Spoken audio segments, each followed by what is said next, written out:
اس نے ایک رجسٹر میں عمران اور جولیا کے باری باری دستخط کرائے اور رجسٹر اٹھا کر ایک طرف رکھ دیا۔ پریتی، مسٹر ایرک اور مسز ایرک کا روم بک ہے، انہیں 3rd فلور کے روم نمبر 3 کی چابیاں دے دو۔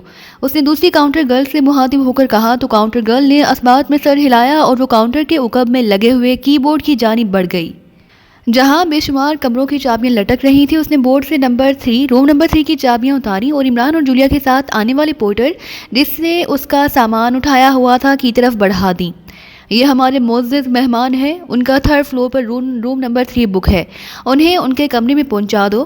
کاؤنٹر گرل نے پورٹر سے مخاطب ہو کر کہا تو پورٹر نے اسبات میں سر ہلا دیا۔ اس نے چابیاں لی اور عمران اور جولیا کے ساتھ ایک طرف موجود لفٹوں کی طرف بڑھ گیا۔ کچھ ہی دیر میں وہ ہوٹل کے 3rd فلور کے کمرہ نمبر 3 کے سامنے کھڑے تھے۔ پورٹر نے ان کے کمرے کا لاک کھولا اور اندر داخل ہو گیا۔ آئیں جناب، پورٹر نے کہا تو عمران اور جولیا خاموشی سے اس کے ہمراہ کمرے میں آ گئے۔ کمرہ لگژری انداز میں سجا ہوا تھا اور وہاں ضرورت کی ہر چیز موجود تھی۔ پورٹر نے ان کے بیگ سائیڈ میں بنے ہوئے ایک وارڈروب میں رکھے اور ان کے سامنے بڑے مؤدب انداز میں کھڑا ہو گیا۔ عمران نے جیب سے ایک بڑا سا نوٹ نکال کر اس کی ہتھیلی پر رکھا تو پورٹر کی باتیں پھیل گئیں اور وہ انہیں جھک جھک کر سلام کرنا شروع ہو گیا۔ پورٹر کے جاتے ہی عمران نے کمرے کا دروازہ بند کر کے اسے لاک کر دیا۔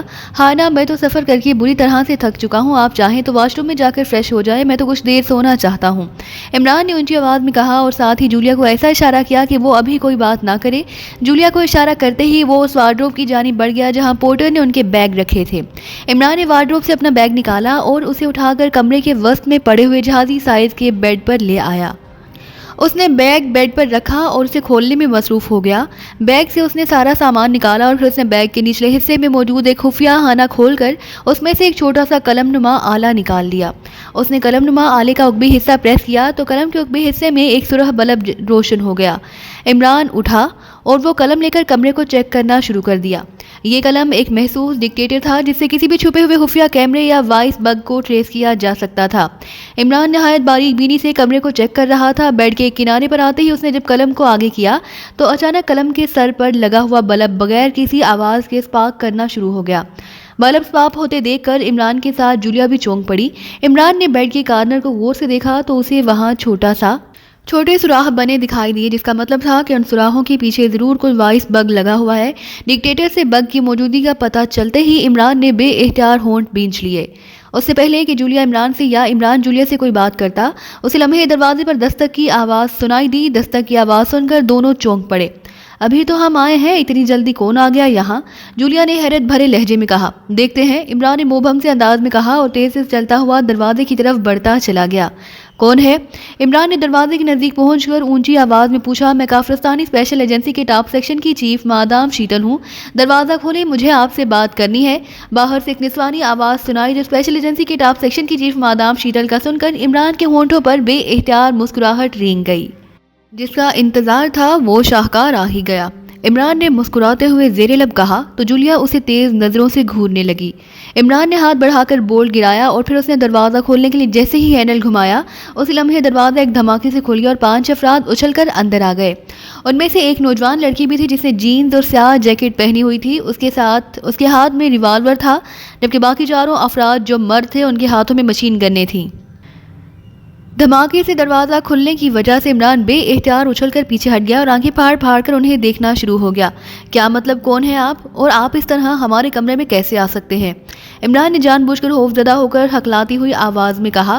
شٹ اپ، میں اسپیشل ایجنسی کے ٹاپ سیکشن کی چیف مادام شیتل ہوں، ہاتھ اٹھا کر کھڑے ہو جاؤ ورنہ فوراً گولی مار دوں گی۔ لڑکی نے حلق کے بل چیختے ہوئے کہا۔ ارے گولی؟ باپ رے باپ، ہم نے کیا کیا ہے جو آپ ہمیں گولی مار دیں گی؟ اور یہ کون سا طریقہ ہے کسی غیر ملکی کے کمرے میں آنے کا؟ کیا کافرستان میں آنے والے سیاحوں کے ساتھ ایسا سلوک کیا جاتا ہے؟ عمران نے منہ بناتے ہوئے کہا۔ شٹ اپ یو نانسنس، ہاتھ اٹھاؤ جلدی ورنہ، مادام شیتل نے چیختے ہوئے کہا تو عمران نے اور زیادہ منہ بنا کر ہاتھ اٹھا لیے۔ یہ تو ہمارے ساتھ سراسر زیادتی ہے، ہم ابھی کچھ دیر پہلے ہی یہاں کامن سے آئے ہیں اور آتے ہی ہمارے ساتھ ایسا ناروا سلوک کیا جا رہا ہے۔ میں اس کے لیے اپنے سفارت خانے سے رابطہ کروں گا اور ان سے اپیل کروں گا کہ وہ آپ کے اس قدر ناروا سلوک کے لیے حکومت سے سخت احتجاج کریں۔ عمران نے منہ بنا کر کہا۔ جو مرضی کر لینا، فی الحال جیسا میں کہہ رہی ہوں ویسا کرو، اپنا منہ دوسری طرف کرو اور دیوار کے ساتھ لگ کر کھڑے ہو جاؤ فوراً، مادام شیتل نے کہا تو عمران نے سر جھٹکا اور دیوار کے ساتھ پشت لگا کر کھڑا ہو گیا۔ ایسے نہیں، اپنا منہ دیوار کی طرف کرو، مادام شیتل نے گھرا کر کہا تو عمران نے بڑی شرافت سے اپنا منہ دیوار کی جانب کر لیا۔ راہل، کمرے کی تلاشی لو، مادام شیتل نے اپنے ایک ساتھی سے کہا تو وہ اسبات میں سر ہلا کر تیزی سے آگے بڑھا اور اس نے بڑے ماہرانہ انداز میں کمرے اور عمران اور جولیا کے سامان کی تلاشی لینا شروع کر دی۔ آخر یہ سب ہو کیا رہا ہے؟ ہمارے کمروں کی اس طرح تلاشی لینے کا کیا مطلب ہے؟ کیا آپ ہمیں کسی معاملے میں مشکوک سمجھ رہے ہیں؟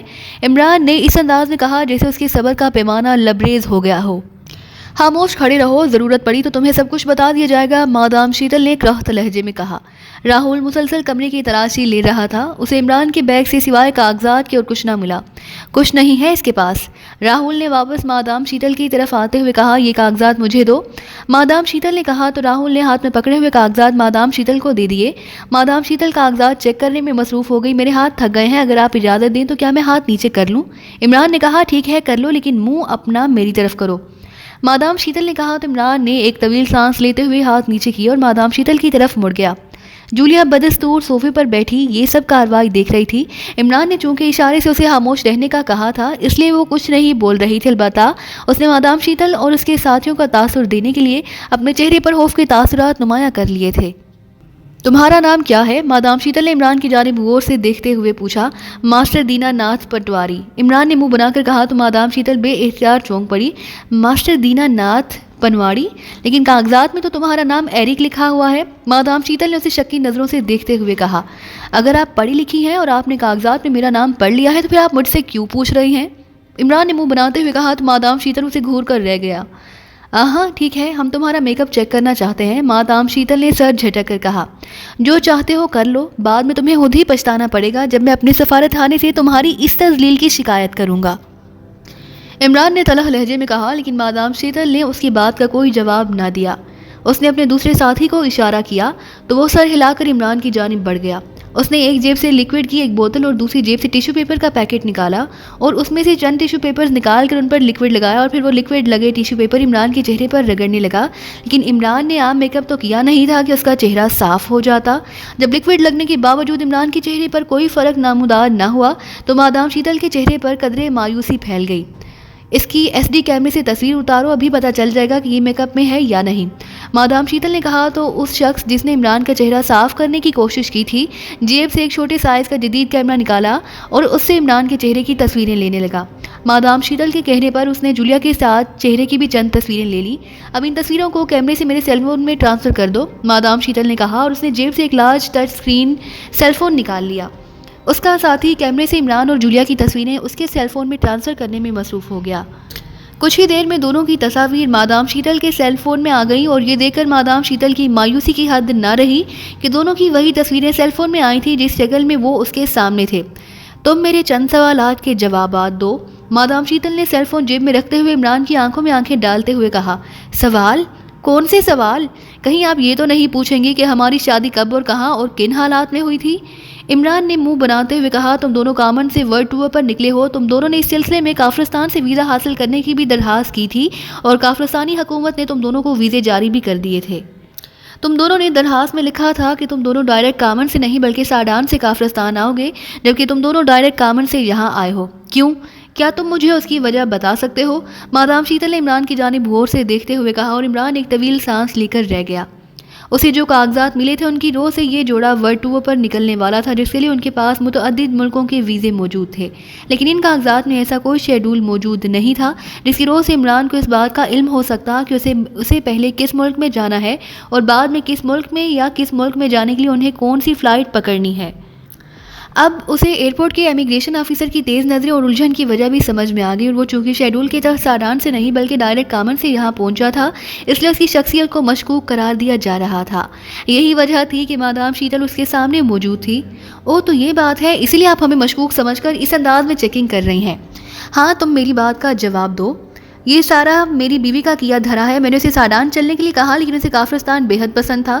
یہ پہلے بھی ایک دو بار اپنی فیملی کے ہمراہ کافرستان آ چکی ہے۔ اس نے کہا کہ وہ اپنی سیاحت کا آغاز کافرستان سے کرنا چاہتی ہے۔ چونکہ یہ میری نئی نویلی دلہن ہے اس لیے مجبوراً مجھے اس کے سامنے ہاتھ باندھنے پڑے اور میں نے ساڈان جانے کی بجائے کافرستان کی ٹکٹس بک کرا لیے۔ بس اتنی سی بات ہے، تمہارے لیے یہ اتنی سی بات ہوگی مگر ہمارے لیے نہیں۔ ان دنوں کافرستان کے جو حالات ہیں وہ پوری دنیا کے سامنے ہیں، اس لیے ہمیں ہر طرف نظر رکھنی پڑتی ہے، اور پھر ہمارے پاس کچھ ایسی اطلاعات ہیں جن کے مطابق چند غیر ملکی جاسوس ہمارے ملک میں آ کر فساد برپا کرنا چاہتے ہیں، اسی لیے ہم یہاں آنے والے تمام افراد کی چیکنگ کر رہے ہیں۔ تمہاری آمد چونکہ مشکوک تھی، اس لیے میں خصوصی طور پر تم دونوں کو چیک کرنے کے لیے آئی ہوں۔ بہرحال فی الحال تو تم دونوں شک سے باہر ہو، لیکن میں یہ کاغذات اپنے ساتھ لے جا رہی ہوں۔ خصوصی چیکنگ کے بعد یہ کاغذات تم کو واپس کر دیے جائیں گے، اور ہاں، تم دونوں اس وقت تک ہوٹل کے اس کمرے میں رہو گے جب تک کہ میں تم دونوں کو کاغذات لوٹا نہیں دیتی۔ بغیر کاغذات کے تم دونوں کو شہر میں بے پناہ دشواری کا سامنا کرنا پڑے گا، اور پھر میں یہاں تم دونوں کی نگرانی کے لیے ایک آدمی چھوڑے جا رہی ہوں۔ اگر اس نے تم میں سے کسی کو بھی کمرے سے باہر آتے دیکھا تو پھر میرا آدمی تم دونوں کے ساتھ جو سلوک کرے گا وہ تم دونوں کی صحت کے لیے اچھا نہیں ہوگا۔ مادام شیتل نے تیز تیز بولتے ہوئے کہا، کیا آپ ہمیں دھمکی دے رہی ہیں؟ اس بار جولیا نے اسے تیز نظروں سے گھورتے ہوئے کہا۔ ہاں، فی الحال تو یہ دھمکی ہے، مگر میں اس دھمکی کو عملی جامہ پہنانے سے بھی دریغ نہیں کروں گی، مادام شیتل نے گرا کر کہا۔ آپ بے فکر رہیں مادام، جب تک آپ نہیں کہیں گی ہم اس کمرے سے باہر نہیں نکلیں گے۔ ویسے بھی ہماری نئی نئی شادی ہوئی ہے، اس کمرے سے نکل کر ہم نے کرنا ہی کیا ہے، کیوں ڈارلنگ؟ عمران نے پہلے مادام شیتل سے اور پھر جولیا کی جانب دیکھتے ہوئے بڑے میٹھے لہجے میں کہا، اور جولیا یوں شرما گئی جیسے واقعی وہ اس کی نئی نویلی دلہن ہو۔ اسے شرماتے دیکھ کر مادام شیتل برے برے منہ بنانا شروع ہو گئی۔ اوکے، اب میں جا رہی ہوں، مادام شیتل نے کہا تو عمران نے اسبات میں سر ہلا دیا۔ مادام شیتل نے اپنے ساتھیوں کو اشارہ کیا اور پھر وہ تیز تیز چلتے ہوئے کمرے سے باہر نکلتے چلے گئے۔ ان کے باہر جاتے ہی عمران نے آگے بڑھ کر کمرے کا دروازہ بند کیا اور اس پر بولٹ چڑھا دیا۔ عمران جانتا تھا کہ اس کمرے میں پہلے ہی بگ لگا ہوا ہے، ہو سکتا ہے کہ مادام شیتل اس بگ سے ان دونوں کی تاثرات جاننے کے لیے ان کی باتیں سنیں، اس لیے عمران نے جولیا کو مخصوص انداز میں اشارہ کیا اور تیز تیز چلتا ہوا اس کے سامنے آ کر بیٹھ گیا۔ میں نے تم سے پہلے ہی کہا تھا کہ ہمارا ڈائریکٹ کامن سے کافرستان آنا پریشانی کا باعث بن سکتا ہے۔ میں جو شیڈول ترتیب دیتا ہوں بہت سوچ سمجھ کر دیتا ہوں، اور تم ہو کہ میرے شیڈول کو ہی خراب کر کے رکھ دیتی ہو۔ اگر ہم ساڈان چلے گئے ہوتے اور پھر یہاں آتے تو ہمیں اس مصیبت کا تو سامنا نہ کرنا پڑتا۔ اب مادام شیتل صاحبہ ہمارے کاغذات لے گئی ہے، کاغذات کی چیکنگ میں نہ جانے انہیں کتنا وقت لگ جائے۔ جب تک وہ کاغذات کلیئر کرا کر ہمیں لوٹا نہیں دیتے ہمیں اسی کمرے میں قید ہو کر رہنا پڑے گا، عمران نے ناراض ہونے والے انداز میں کہا۔ مجھے کیا معلوم تھا کہ سر منڈواتے ہی جوتے پڑ جائیں گے؟ میں نے تم کو پہلے ہی بتا دیا تھا کہ شادی کرتے ہی ہم کافرستان روانہ ہوں گے۔ مجھے کافرستان بے حد اچھا لگتا ہے، میرا بس نہیں چلتا ورنہ میں کامن چھوڑ کر ہمیشہ کے لیے اس ملک کی ہو جاؤں۔ شیڈول بناتے ہوئے تمہیں خود ہی اس بات کا خیال رکھنا چاہیے تھا، اور اگر تم نے شیڈول میں پہلے ساڈان جانا طے کیا تھا اور ساڈان سے کافرستان آنا تھا تو اس کے لیے تمہیں سفارتی طور پر اس بات کی کافرستان پہلے ہی اطلاع کر دینی چاہیے تھی کہ ہم ساڈان سے پہلے کافرستان آئیں گے اور ہماری فلائٹ ڈائریکٹ کامن سے کافرستان کے لیے ہوگی، جولیا نے بھی ناراض اور غصیلے لہجے میں کہا۔ ہاں، واقعی مجھ سے یہ غلطی ہو گئی، مجھے کافرستانی سفارت خانے میں یہ اطلاع بھیج دینی چاہیے تھی کہ ہمارا ساڈان جانا کینسل ہو گیا ہے۔ بہرحال یہ اتنی بھی بڑی بات نہیں، مادام شیتل صاحبہ جب ہمارے کاغذات چیک کرائیں گے اور انہیں کلیئرنس مل جائے گی تو وہ خود ہی مطمئن ہو جائیں گی، عمران نے کہا، اور پھر وہ اٹھ کر کمرے کی عقبی کھڑکی کی جانب بڑھتا چلا گیا۔ اس نے کھڑکی کھول کر باہر جھانکا، یہ ہوٹل کا عقبی حصہ تھا، اس طرف دوسرے ہوٹلوں اور عمارتوں کے عقبی حصے تھے جہاں ایمرجنسی کے لیے بڑے بڑے موونگ زینے لگے ہوئے تھے۔ ہوٹل میں لگنے والی آگ یا کسی بھی ایمرجنسی کی صورت میں ان فولادی زینوں کے ذریعے باہر نکلا جا سکتا تھا۔ زینے دیکھ کر عمران کی آنکھیں چمک اٹھی اور پھر وہ چاروں طرف دیکھنے لگا۔ اس طرف ایک چھوٹی سی گلی تھی جو خالی تھی، البتہ گلی پر جگہ جگہ کچرے کے ڈبے پڑے ہوئے تھے۔ ہوٹل اور ارد گرد کی عمارتوں کا سارا کچرا لا کر ان باکس میں ڈال دیا جاتا تھا، جہاں سے میونسپلٹی والے آ کر کچرے سے بھرے باکس اٹھا کر لے جاتے اور ان کی جگہ خالی باکس رکھ جاتے تھے۔ چونکہ یہ عمارتوں کا عقبی حصہ تھا اور یہاں کچرے کے ڈبوں کے سوا کچھ بھی نہیں تھا، اس لیے وہاں کوئی نہیں آتا تھا۔ چونکہ ان کے کمرے میں آتے ہی مادام شیتل وہاں پہنچ گئی، البتہ اس کے آنے سے پہلے عمران نے بیگ کے خفیہ خانے سے ڈکٹیٹر نکالنے کے لیے سامان نکال کر بیڈ پر رکھا۔ عمران نے سامنے میز پر پڑا ہوا نوٹ پیڈ اور قلم اٹھا کر نوٹ پیڈ پر چند جملے لکھے اور پھر اس نے نوٹ پیڈ اور قلم وہیں رکھا اور اپنا سامان بیگ میں ڈال کر انہوں نے بیگز اٹھائے اور پھر عمران اچک کر کھڑکی پر آ گیا۔ اس نے اپنا جسم موڑ کر کھڑکی سے باہر نکالا اور ایک چھوٹی سی کارنس پر آ گیا۔ کارنس پر آتے ہی اس نے اپنی کمر دیوار کے ساتھ لگا لی اور آہستہ آہستہ دائیں طرف موجود اس فولڈ شدہ زینے کی جانب بڑھنے لگا جسے کھول کر وہ نیچے جا سکتا تھا۔ اس کے کارنس پر آتے ہی جولیا بھی کھڑکی سے نکلی اور کارنس پر آ گئی۔ عمران نے آگے بڑھ کر زینے کے ساتھ لگے ہوئے ایک کنڈے کو پش کیا تو زینہ موو کرتا ہوا نیچے کی طرف کھلتا چلا گیا۔ یہ زینہ دوسری منزل تک کے لیے آیا تھا۔ عمران اور جولیا اس زینے کے ذریعے کے دوسری منزل کے کارنس پر آئے اور پھر وہاں موجود زینہ کھولتے ہوئے وہ پہلی منزل پر آ گئے۔ پھر وہ پہلی منزل کے زینوں سے ہوتے ہوئے عقبی گلی میں آ گئے اور پھر عمران جولیا کو لے کر تیزی سے ایک طرف بڑھتا چلا گیا۔ ہمارے اس طرح فرار ہونے سے مادام شیتل چونک نہیں جائیں گی، جولیا نے کہا۔ چونکتی ہے تو چونکتی رہے، مجھے کون سا اس سے رشتہ جوڑنا ہے جو میں بلا وجہ اس کی قید میں رہوں، عمران نے منہ بنا کر کہا تو جولیا نے اس بات میں سر ہلا دیا۔ تم نے نوٹ پیڈ پر کیا لکھا ہے؟ جولیا نے پوچھا۔ کچھ نہیں، بس ایک چھوٹا سا جوک لکھا آیا ہوں مادام شیتل کے نام، عمران نے مسکرا کر کہا تو جولیا ایک طویل سانس لے کر خاموش ہو گئی۔ وہ سمجھ گئی کہ عمران نے یقیناً نوٹ پیڈ پر اپنا نام ہی لکھا ہوگا تاکہ اسے دیکھ کر مادام شیتل اپنا سر پیٹ لے کہ وہ جس کی تلاش میں ہے وہ اس کے سامنے تھا اور اس نے اسے آسانی سے احمق بنا دیا تھا۔ وہ دونوں مختلف راستوں سے گزرتے ہوئے سائیڈ سڑک پر آئے اور پھر وہاں سے ہوتے ہوئے مین سڑک پر آ گئے۔ مین سڑک پر آتے ہی عمران کو سڑک کے کنارے خالی ٹیکسی دکھائی دی۔ عمران نے جولیا کا ہاتھ پکڑا اور اسے لیے تیزی سے ٹیکسی کی جانب بڑھتا چلا گیا۔ گھنشام روڈ چلو، عمران نے ٹیکسی ڈرائیور سے کہا تو ڈرائیور نے اس بات میں سر ہلا دیا۔ عمران اس کے ساتھ ہی سائیڈ سیٹ پر بیٹھ گیا جبکہ جولیا دونوں بیگ لے کر پچھلی سیٹ پر بیٹھ گئی۔ ٹیکسی روانہ ہوئی تو عمران نے سکون کا سانس لیا۔ اگلے آدھے گھنٹے بعد وہ گھنشام روڈ پر تھے۔ عمران نے سڑک کی سائیڈ پر ٹیکسی رکوائی اور پھر جولیا کو ٹیکسی سے باہر آنے کا اشارہ کرتے ہوئے اس نے جیب سے ایک بڑا سا نوٹ نکال کر ٹیکسی ڈرائیور کی گود میں اچھال دیا۔ ٹیکسی کے آگے بڑھتے ہی عمران نے جولیا سے اپنا بیگ لیا اور پھر وہ آگے بڑھتے چلے گئے۔ عمران جولیا کو لے کر دوسری سڑک پر آیا، پھر وہاں سے ہوتا ہوا کافی آگے جا کر ایک کمرشل ایریے میں آ گیا۔ کمرشل ایریے میں آتے ہی اس نے ایک اور ٹیکسی رکوائی اور پھر وہ دونوں اس ٹیکسی میں سوار ہو گئے۔ سارس کالونی، عمران نے ٹیکسی ڈرائیور سے کہا تو اس نے اسبات میں سر ہلاتے ہوئے ٹیکسی آگے بڑھا دی۔ ایک گھنٹے کے بعد وہ سارس کالونی میں تھے۔ یہ رہائشی علاقہ تھا جہاں بڑی بڑی کوٹھیاں اور بنگلے بنے ہوئے تھے۔ عمران نے ایک کوٹھی کے قریب ٹیکسی رکوائی اور پھر وہ دونوں ٹیکسی سے باہر آ گئے۔ عمران نے ٹیکسی ڈرائیور کو بڑا نوٹ دیا اور جولیا کے ساتھ ایک رہائش گاہ کی جانب بڑھتا چلا گیا۔ ان کے آگے بڑھتے ہی ٹیکسی آگے بڑھ گئی اور پھر آگے جاتے ہی دائیں سڑک پر مڑ گئی۔ جیسے ہی ٹیکسی دوسری طرف مڑی عمران فوراً پلٹ کر عقبی طرف چلنا شروع ہو گیا۔ وہ جولیا کو مختلف گلیوں سے گزارتا ہوا ایک اور رہائش گاہ کے پاس آ گیا۔ یہ جدید طرز کی انتہائی وسیع و عریض کوٹھی تھی۔ کوٹھی کا گیٹ براؤن کلر کا تھا۔